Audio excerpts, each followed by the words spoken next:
مسلم کہتے ہیں اللہ کی بارگاہ میں، اللہ کی اطاعت میں، اس کی فرما برداری میں اپنی گردن جھکائے رکھنے والے کو۔ جب ہم نے اور آپ نے کلمہ پڑھا، ظاہر بات ہے کہ کلمہ پڑھ کے مسلمان ہوتے نا، بولو گے تو تقریر کروں گا، ہاں بات سمجھ شریف میں آپ کی آنی چاہیے۔ سبحان اللہ، سنیے، بیٹھ کے سنیے، غور سے سنیے، کچھ خاص باتیں سن لیجئے۔ بندہ مسلمان کب ہوتا ہے؟ اقرار باللسان تصدیق بالقلب کی شرط کے ساتھ، یعنی زبان سے اقرار بھی کرے اس بات کا اور دل سے اس کو مانے بھی، اس کی تصدیق بھی کرے۔ کس بات کی؟ کہ اللہ کے سوا کوئی عبادت کے لائق نہیں ہے اور محمد صلی اللہ علیہ وسلم اللہ کے رسول ہیں، ہے نا؟ یہ ہمارا اور آپ کا کلمہ ہے، اشہد ان لا الہ الا اللہ، میں گواہی دیتا ہوں کہ اللہ کے سوا کوئی عبادت کے لائق نہیں ہے، اللہ کے سوا کوئی معبود نہیں ہے، واشہد ان محمدً عبدہ ورسولہ، اور میں گواہی دیتا ہوں بے شک محمد صلی اللہ علیہ وسلم اللہ کے بندے بھی ہیں اور اللہ کے رسول بھی۔ ٹھیک ہے، اسلام کی بنیاد ہمارے اور آپ کے نبی نے 5 چیزوں پر فرمائی۔ کتنی چیزوں پر؟ اللہ کے نبی علیہ السلام نے فرمایا بنی الاسلام علی 5، اسلام کی بنیاد 5 چیزوں پر ہے۔ بنیاد کسے کہتے ہیں آپ سمجھتے ہیں؟ آپ گھر بناتے ہیں تو آپ کو پتا ہے کہ بنیاد کس کو کہتے ہیں؟ جس کو اپنے نیو کہتے ہیں۔ آپ کے علاقے میں اور کچھ کہتے ہوں گے تو آپ کے امام صاحب آپ کو سمجھا دیں گے، لیکن میں آپ کو تھوڑی سی بات سمجھا کے جا رہا ہوں، چونکہ کئی سالوں کا گرد و غبار 1 گھنٹے میں نہیں مٹا کرتا، اس کے لیے بڑی محنت اور بڑے تجسس کی ضرورت پیش آیا کرتی ہے۔ ہمارا کام ہلکا سا ہوا دینا ہے کہ بھئی یہ راستہ اپناؤ، تاکہ اس راستے پر آپ کو محنت کرنے کا سلیقہ آئے، اور جب اس راستے پر محنت کرو گے تو خدا کے صحیح معنوں میں نیک بندے بن پاؤ گے، اور جو خدا کا نیک بندہ بن پایا وہی کامیاب ہوا۔ قرآن نے کہا، ہمارا اور آپ کا ایمان قرآن پہ ہے، قرآن کہتا ہے قد افلح من تزکا، کامیاب وہ ہوا جس نے تزکیہ نفس کیا۔ قرآن نے کہا سنو بھائی، الا الذین آمنوا وعملوا الصالحات وتواصوا بالحق وتواصوا بالصبر کے علاوہ سارے گھاٹے میں۔ تو فائدے کی باتیں کرنے آیا ہوں کچھ، ٹھیک ہے؟ اسلام کی بنیاد کتنی چیزوں پر ہے؟ زور سے بولیے، 5 چیزوں پر۔ 5 چیزوں، اگر بنیاد نہ ہو تو بلڈنگ ٹھہرتی ہے کیا؟ نہیں ٹھہرتی۔ ادھر والوں کی یہاں ٹھہر جاتی ہے شاید، ہاں ادھر والے کہہ رہے نہیں ٹھہرتی، ادھر والے خاموش بیٹھے، ایسے پاؤں پکڑ کے بیٹھے۔ میں اکثر کہا کرتا ہوں کہ لوگوں کو ڈر لگ گیا ہے کہ مودی جی ٹانگڑے بھی بیچ دیں گے، اس لیے لوگ اپنا پاؤں بھی نہیں چھوڑتے۔ اللہ کی پناہ، گاؤں تو چھوڑنا بڑی بات ہے، پاؤں نہیں چھوڑتے۔ ہاتھ اٹھا کر کے یا حسین، اتنے بیدار ہیں ماشاءاللہ۔ میں تو سوچ رہا تھا کہ گاؤں والے سو گئے ہوں گے۔ سنیے، بغیر بنیاد کے کوئی بلڈنگ، کوئی عمارت نہیں ٹھہرتی، بغیر بلڈنگ کے بغیر نیو کے کسی بلڈنگ کا وجود نہیں ٹھہرتا، ٹھیک ہے؟ اللہ کے نبی علیہ السلام نے فرمایا، کیا فرماتے ہیں؟ اسلام کی بنیاد 5 چیزوں پر ہے، یعنی حضور اندر ارشاد فرما رہے ہیں کہ اگر یہ 5 چیزیں نہیں ہوئی تو تمہارا ایمان نہیں ٹھہرے گا، تمہارا اسلام نہیں ٹھہرے گا، تم پورے مسلمان نہیں ہوگے۔ یا رسول اللہ، وہ 5 چیزیں کیا ہیں؟ وہ 5 چیزیں کیا ہیں؟ تو دیکھیں آپ، اب مثال کے طور پر یہ جو دری بچھی، اس کے اگر تمبو لگایا گیا ہوتا، شامیانہ لگایا گیا ہوتا، تو ایک کھمبا ادھر ہوتا، ایک کھمبا ادھر ہوتا، ایک کھمبا بیچ میں ہوتا، ایک کھمبا اس کونے پہ ہوتا، ایک پلر اس کونے پہ ہوتا۔ کم سے کم 5 پلر ہونے چاہیے کسی شامیانے کو رکے رہنے کے لیے، کم سے کم 5 کھمبے ہونے چاہیے کسی بھی جنابے والا چھت کو ٹھہرے رہنے کے لیے۔ ہاں یہ بھی بتاتا چلو، یہ اللہ کی قدرت ہے، آسمان سے لمبی چھت کہیں نظر نہیں آئے گی، آسمان سے چوڑا شامیانہ کہیں نظر نہیں آئے گا، لیکن اتنے بھاری بھرکم لمبے چوڑے آسمان کو ٹھہرانے کے لیے کوئی پلر بھی کہیں نظر نہیں آئے گا، کوئی بھی جنابے والا کھمبا کہیں نظر نہیں آئے گا۔ یہ انسان نہیں کر سکتا، یہ فقط رحمان کر سکتا ہے، یہ انسان کی طاقت نہیں ہے، یہ خالق کائنات کی طاقت ہے. آپ 10 بائی 10 کے چادر کو شامیانے کو 20 بائی 40 کے شامیانے کو بغیر کھمبوں اور بغیر پلر اور بغیر بانسڑے کے آپ کھڑا نہیں کر سکتے. مگر یہ قادر کی قدرت ہے کہ اس نے نہ جانے کہاں تک آسمان کا شامیانہ لگایا اور جناب اس کی قدرت کے فرشتوں نے, اس کی قدرت نے آسمانوں کو پکڑ رکھا ہے. کہیں پلر نہیں ہے پھر بھی یہ چھت گرتی بھی نہیں ہے. بادل کو گرتے ہوئے سنا گیا, بجلی کو کڑکتے سنا گیا, کہیں آسمان کو گرتے سنا, کہیں سنا آسمان کو گرتے ہوئے نہیں. یہ اللہ کی قدرت. بات دور نہ چلی جائے, میں بات کر رہا تھا 5 پلر کی. کم سے کم کسی بھی چادر کو تاننے کے لیے, کسی بھی بلڈنگ کے وجود کے لیے کم سے کم 4 سے 5 پلر ضروری ہے کہ نہیں ہے؟ ایک پلر, ایک بنیاد. پہلی بنیاد ہمارے اور آپ کے نبی نے فرمایا شہادت اللہ الہ الا اللہ. اسلام کی پہلی بنیاد یہ ہے کہ گواہی دو کہ اللہ کے سوا کوئی عبادت کے لائق نہیں. الہ کہتے ہیں معبود کو. کس کو کہتے ہیں؟ زور سے بولو. معبود کہتے ہیں جس کی عبادت کی جائے, جس کو مالک خالق مانا جائے. ہمارے اہل ایمان کے عقیدے کے مطابق اللہ کے سوا کوئی معبود, زور سے بولو, کوئی نہیں. اگر اللہ کے ساتھ کوئی کسی کو معبود مانتا ہے, یہ اتنے علماء بیٹھے ہیں, 150 یا 1000 2000 اور لے آئیے یا نہیں لائیے تو آپ ان کے پاس جا کے پوچھ کے آئیے, کیا اللہ جیسا کوئی کسی کو مان لے وے, اللہ نہیں مانے, اللہ جیسا مان لے تو کیا وہ مسلمان رہتا ہے؟ ہم کہتے ہیں وَلَمْ يَكُلْ لَهُ كُفُوًا أَحَدٌ, اس کا کوئی ہمسر نہیں ہے, اس کا کوئی برابر نہیں ہے, اس کا کوئی مثل نہیں ہے, اس کے جیسا کوئی, زور سے بولو, کوئی نہیں. وہ اکیلا ہے, اس جیسا کوئی نہیں. کسی بھی صفات میں اس کی ذات کی بات تو بہت بڑی بات ہو گئی, جو اس کے کام ہے اس میں اس کی دی ہوئی طاقت کے بغیر بھی آپ کسی کو شریک نہیں کر سکتے. بات سمجھ آئی؟ اپنا دین سیکھیے تھوڑا سا, میں آؤں گا بھی کربلا پر, لیکن پہلے یہ سیکھیے کہ ہمارا دین کیا ہے, ہمارے اصول کیا ہیں, کون سی باؤنڈری ہماری ہے کہ باؤنڈری کے باہر آدمی چلا گیا تو اسلام کی دہلیز سے باہر چلا گیا. ٹھیک, ہاں اس پہ بھی سبحان اللہ. اور کون سی ایسی دہلیز ہے کہ جس کے اندر آیا تو ظاہر سی بات ہے کہ جس کے اندر رہا تو مسلمان رہا. ہمارے آپ کے نبی نے فرمایا صلی اللہ علیہ وسلم, پہلی چیز یہ کہ اس بات کی گواہی دے کہ اللہ کے سوا کوئی عبادت کے لائق کوئی معبود نہیں. صرف عبادت ہی نہیں, یہ بھی ایمان رکھے کہ اللہ کے سوا کوئی شفا نہیں دے سکتا. بہانہ سینکڑوں بن سکتے ہیں, فلاں ڈاکٹر بہانہ بن جائے, فلانی دوا بہانہ بن جائے, ایک آستانہ دوا بن جائے, ایک آستانہ وسیلہ بن جائے, کسی کی دعا وسیلہ بن جائے, لیکن شفا دینا یہ اللہ پاک کا کام ہے. زندگی دینا اللہ پاک کا کام ہے.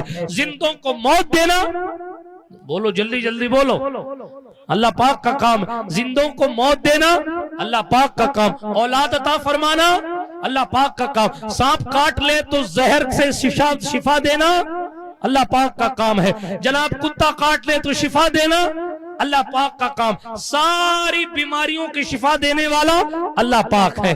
مصیبتوں کو دور کرنے والا اللہ پاک ہے. اور جناب اندھوں کو دیکھنے کی طاقت دینے والا اللہ پاک ہے. گونگوں کو بولنے کی طاقت دینے والا اللہ پاک ہے. لنگڑوں کو چلنے کی طاقت دینے والا اللہ پاک ہے. چاہے تو سینکڑوں سال پہلے مرے ہوئے لوگوں کو زندگی دے دے, اور چاہے تو جناب ایسی قدرت دکھا دے, ایسی قدرت دکھا دے کہ باپ کی عمر چھوٹی ہو جائے اور بیٹے کی عمر بڑی ہو جائے. حضرت عزیر علیہ السلام کا قصہ پڑھیے, قرآن میں آیا, قرآن میں آیا. 100 سال تک اللہ نے ان پر موت کو طاری رکھا. کتنے؟ ہاں صاحب 100 سال تک, اور 100 سال کے بعد زندہ کیا. بولو سبحان اللہ. اب 100 سال کے بعد زندہ کیا نا، تو جب وہ اپنے گھر گئے اور 100 سال بعد کوئی اپنی ڈھاڑی میں آئے گا تو راستے بدل چکے تھے، حالات ماحول بدل چکا تھا. میرے پاس اتنا ٹائم نہیں ہے کہ میں ڈیٹیل سناؤں، لیکن قرآن شریف میں موجود ہے یہ قصہ. صرف تیزی کے ساتھ عرض کر رہا ہوں، آپ کو اشارہ دے رہا ہوں صرف، پھر کبھی ڈیٹیل سے اس موضوع پر بات کروں گا، اس ٹاپک پر. ابھی اتنا عرض کر رہا ہوں، جب وہ اپنے گھر گئے تو ان کے پوتے لکڑ پوتے وہ وہاں کھیل رہے تھے. انہوں پہچانے نہیں کہ یہ کون ہے، بہرحال پہچانے نہیں کہ یہ کون ہے. کہا بھئی یہ کون، تم کون ہو؟ کہا یہ میرا گھر ہے. کہا تمہارا گھر کیسا ہے؟ تو ہمارا گھر ہے. ہاں جی، ڈیٹیل میں نہیں جاتا. ایک بڑھیا تھی بیچاری، اس کی آنکھوں کی روشنی چلی گئی تھی. ہاں، اس نے کہا میں ایک نشانی جانتی ہوں عزیر کی. کہا کیا؟ 2 نشانی جانتی ہوں. کہا کیا؟ کہا ایک تو یہ وہ جو دعا کرتے تھے اللہ پوری کر دیتا، اور دوسری بات یہ تھی کہ ان کو توریت زبانی یاد تھی، ان کو ان کی کتاب زبانی یاد تھی. ٹھیک، تو انہوں نے زبانی سنا دی. ڈیٹیل میں نہیں جاتا، صرف اشارہ کر رہا ہوں. بہرحال عرض یہ کرنا مقصود ہے، وہ چاہے تو 100 سال کسی کو موت دے اور واپس زندہ کر دے. اصحاب کہف 309 سال تک ستے رہے. کتنے؟ کم و بیش کتنے سال؟ 309 سال، تقریباً 300 سال سے زیادہ. کتنے سال؟ یہ قرآن شریف میں موجود ہے 15ویں پارے میں سورہ کہف. 300 سال سے زیادہ وہ سوتے رہے. جب اللہ کی طاقت ہے، چاہے تو 300 سال تک کسی کو سلا دے اور 300 سال بعد واپس اٹھا کے لوگوں سے ملا دے.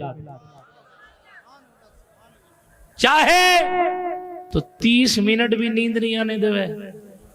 ہاں جی، پوچھو غلام معین الدین جامی صاحب سے، یہ بتائیں گے آپ کو. جو چاہے وہ کرتا ہے.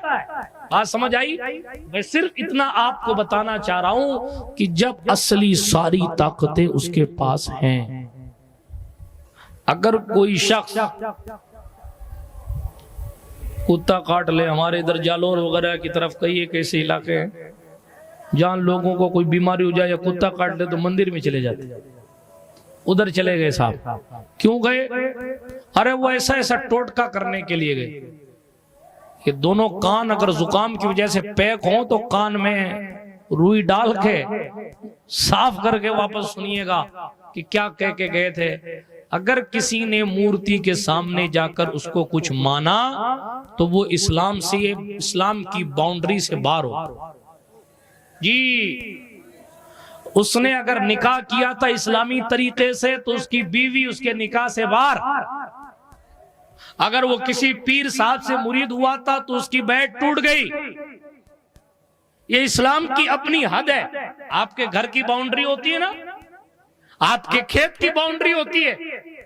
آپ اپنی کھیت کی باؤنڈری کے اندر فصل اگانے کی کوشش کرتے ہیں، دوسرے کے کھیت میں آپ نگاہ نہیں ڈالتے. جس طرح آپ کے پاس صرف اتنا سا کھیت ہے تو اس کھیت کی باؤنڈری ہے، یہ میرے رسول کا دین اسلام ہے. حضور نے اس کی باؤنڈری بنا دی ہے، حضور نے اس کی حد بندی کی ہے. قرآن نے اس کو کہا تلک حدود اللہ، یہ اللہ کی حدیں ہیں. اور یہ حد کسی پیر صاحب کے لیے نہیں بدلتی، کسی سید صاحب کے لیے باؤنڈریاں نہیں بدلتی، کسی مولانا صاحب کے لیے نہیں بدلتی. یہ قانون یاد کریے گا. بات سمجھ شریف میں آئی؟ ہاں، یہ اسلام ہے. اسلام دوسرے مذہبوں کی بات اور ہے، اسلام کے قوانین اور ہیں. یہ اسلام، اس کا قانون کسی کے لیے نہیں بدلتا. یہ بھیڑ دیکھ کے قانون کے فیصلے نہیں تبدیل ہوتے، بادشاہی اور امیری دیکھ کر یہاں جناب والا نرمی نہیں آتی، بلکہ جو جرم کرتا ہے اسلام اس کو کٹگرے میں لا کر کھڑا کر دیتا ہے. کوئی کتنے بھی بڑے باپ کا بیٹا کیوں نہ ہو، خود صحابی یا صحابی کا بیٹا کیوں نہ ہو، اگر اسلام کی سرحدوں سے کوئی بھی مسئلہ ہوا تو اس کو توبہ ضروری، وگرنہ تو مجرم قرار پاتا. بات سمجھ آئی آپ کو؟ سمجھ شریف میں بات آ رہی ہے؟ مسلمان جیسے ہی آپ ہوئے، جیسے ہی آپ نے کلمہ پڑھ لیا، ویسے ہی آپ حضور کے سنویدھان کے قیدی ہو گئے. آپ اور ہم ہندوستان میں رہتے ہیں. ایک بات بتائیے، کوئی بھی کام ہندوستان کے قانون کے خلاف کر سکتے ہیں؟ جلدی سے بولو.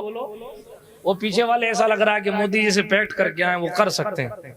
کر کے دیکھو، رام لال کے ڈنڈے تمہیں سمجھائیں گے چوکی میں لے جا کے کہ کیا ہوتا ہے ہندوستان کا سنویدھان۔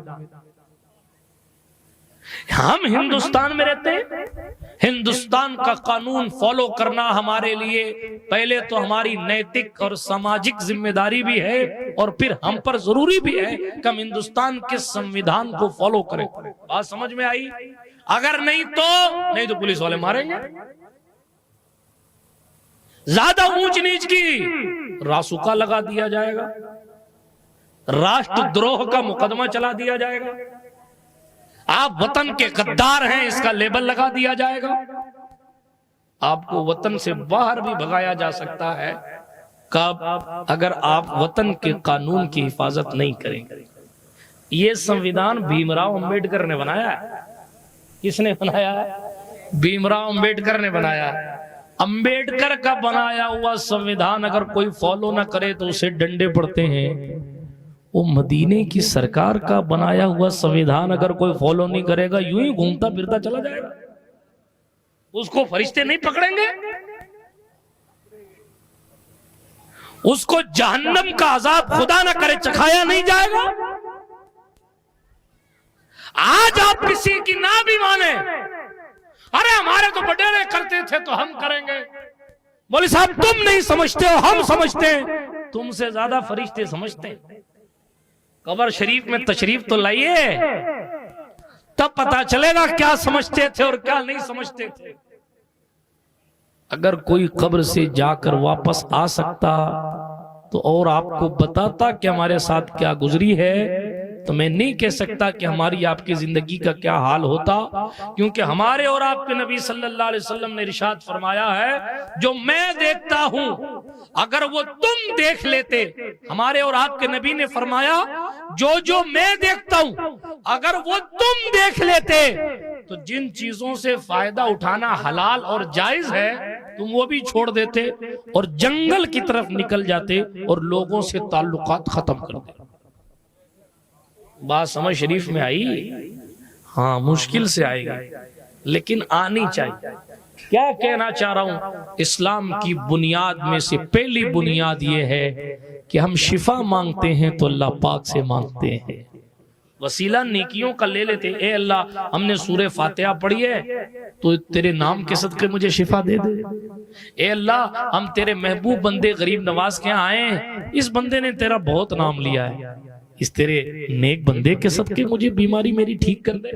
ہم مخدوم اشرف جہانگیر سمنانی کی چوکھٹ پر آئے ہیں، اے اللہ یہ تیرا بندہ ہے، مقبول بندہ ہے، تو اس کی دعا سنتا ہے، اس اللہ کے مقبول بندے کے صدقے میرے اللہ ہمیں اس بیماری میں شفا عطا فرما دے۔ وسیلہ لے سکتے ہیں لیکن معبود اللہ کے سوا کسی کو، یہ قانون ہے، کوئی مانے تو ٹھیک ہے، نہیں مانے تو جب سوڑا جائے گا تب پتہ چلے گا کہ کاش مان لیتے۔ بات سمجھ آئی؟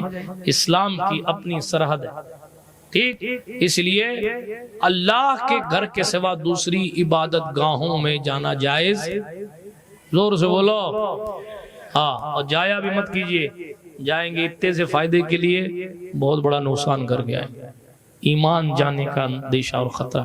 اس میں کوئی نفرت کی بات نہیں ہے، ان کا مذہب اپنا مذہب، ہمارا مذہب اپنا مذہب، دوستی پکی، مذہب اپنا اپنا، دھرم اپنا اپنا، ٹھیک ہے؟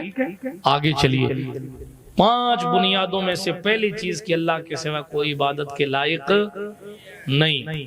فرمایا نماز قائم کرنا، ہاں جی یہ نماز قائم کرنا بھی یہ اسلام کی بنیاد ہے، نماز قائم کرنا یہ بھی اسلام کی بنیاد ہے، روزے رکھنا بھی اسلام کی بنیاد ہے، زکوٰۃ دینا بھی اسلام کی بنیاد ہے، اور استطاعت کے ساتھ یعنی طاقت رکھنے کے ساتھ حج کرنا بھی اسلام کی، بولو آپ ابھی کہہ رہے تھے تھوڑی دیر پہلے کہ ایک طرف کا تمبو اگر ٹوٹ جاوے تو اس طرف کا شامیانہ نیچے آ جاتا ہے، آ جاتا ہے۔ ایک طرف نماز کا تمبو ہے، سمجھانے کے لیے کہہ رہا ہوں، نماز کوئی تمبو نہیں ہے، سمجھانے کے لیے کہہ رہا ہوں۔ ایک طرف نماز ہے ایک طرف روزہ ہے، ایک طرف زکوٰۃ ہے، ایک طرف حج ہے، ٹھیک ہے۔ ایک بانسڑا گرتا ہے تو لوگ ڈرتے ہیں، اوپر نہیں گر جاؤ، ڈرتے ہیں کہ نہیں ڈرتے؟ آپ کا 10x20 کا تمبو ٹانگنے کے لیے آپ سارے بانسڑوں کو مضبوط رکھتے ہو، سارے پلر کو مضبوط رکھتے ہو کہ کہیں میں سو رہا ہوں گھر کی چھت گر گئی تو میرا پورا گھر شہید ہو جائے، خدا نہ کرے کہ گرے۔ لیکن آپ اسلام رکھتے ہو، آپ مسلمان ہو، آپ کی ذمہ داری نہیں بنتی کہ اپنے 5 پلر کو مضبوط کرو؟ بولو تو کب مضبوط کیا جائے گا؟ قبر میں جا کے؟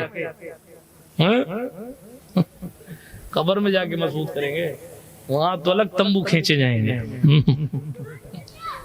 وہاں کی کنڈیشن تو اور ہوگی۔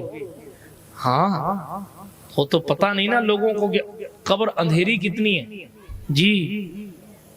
اگر صرف سوچ لے صحیح معنوں میں نا کہ کتنی اندھیری قبر ہوگی، صرف سوچ لے، چاروں طرف سے پیک، دائنی طرف بھی دیوار، بائیں طرف بھی دیوار، نیچے زمین، اوپر لوگوں نے کئی کلو مٹی ڈال دیے، بھاٹے رکھ دیے، زندہ آدمی بھی چاہے تو نکل نہیں سکتا، ایک کیڑا بھی مشکل سے باہر سے اندر جا سکتا ہے، اتنا پیک کر دیا جاتا ہے۔ آپ قبروں کو دیکھتے ہیں، سوچیں آپ اس اندھیری قبر میں اجالا کہاں سے آئے گا؟ یہ ہائیلوجن، یہ تو بزم نبی چینل والے ابھی پیک کر کے لے کے چلے جائے گا، یہ قبر میں تو کام نہیں آتا۔ واق روشنی کہاں سے آئے گی؟ قبر میں آپ کو بھی جانا ہے، ہم کو بھی جانا ہے، آپ بھی سوچیں، ہم بھی سوچیں کہ جب وہ چاروں طرف سے جگہ پیک ہوگی تو روشنی لائیں گے کہاں سے؟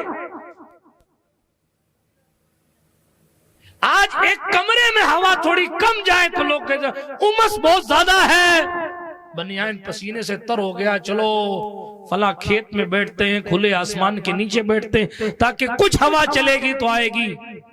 کمرہ پیک ہو جائے پھر بھی جالیاں تو کھلی رہتی ہیں، تو گرمی کا یہ حال ہے، جہاں سانس لینے اور اتنی سی لکڑی ڈالنے جتنی بھی جگہ نہ ہوگی جن دیواروں میں، اس کی گرمی کی کنڈیشن کوئی بیان کر سکتا ہے؟ اور اس کی تیاری بھی ہمیں انہی دنوں میں کرنی ہے جو ہمارے اور آپ کے دن چل رہے ہیں۔ اس کے لیے کوئی اسپیشل دن نہیں دیے جائیں گے کہ صاحب یہ 5 دن یہ 10 دن تمہارے لیے ہے کہ قبر کے امتحان کی تیاری کر لو، نہیں۔ یہ جو دن چل رہے ہیں اسی دن میں کیے گئے کام اور کرتوت ہماری قبر کا ٹمپریچر سیٹ کریں گے۔ اسی لیے کہنے والے نے کہا جو پڑھے گا صاحب لولاک کے اوپر درود آگ سے محفوظ اس کا تن بدن ہو جائے گا۔ آپ درود کی کثرت کرو گے تو آپ کی قبر ہوگی مگر گرمی نہیں ہوگی، درود کی ٹھنڈک آپ کو وہ قبر کا ٹمپریچر ٹھیک کی ہوگی۔ اس اندھیری قبر میں اگر اجالا لانا ہے تو بھی درود پڑھو اور مدینے والے کو یاد کرو، اس لیے کہ قبر میں لہرائیں گے تا حشر چشمے نور کے جلوہ فرما ہوگی جب طلعت رسول اللہ کی۔ کوئی حضور پر مر مٹنے والا اپنی شریعت کی حفاظت اور اپنے محبوب کی سنت پر عمل کرتا تھا کہ میں نے نبی کو تو نہیں دیکھا مگر نبی کا طریقہ جانتا ہوں، اس لیے اسی طریقے پر زندگی گزاروں گا۔ نبی مدینے سے قبر میں آ جائیں گے کہ مجھے نہیں دیکھا پھر بھی میرا رہا، آج دیکھ لے کہ میں دکھتا کیسا ہوں، تب دیکھ کر بندہ کہے گا شمس الضحیٰ یہی تو ہے، بدر الدجا یہی تو ہے، نور الہدا یہی تو ہے، جن کو پکارتی ہے خلق صبح و مساء یہی تو ہے۔ عاشق کہے گا اللہ کی سرتاب قدم شان ہے یہ، انسان نہیں انسان، وہ انسان ہے یہ۔ قرآن تو ایمان بتاتا ہے انہیں، ایمان یہ کہتا ہے میری جان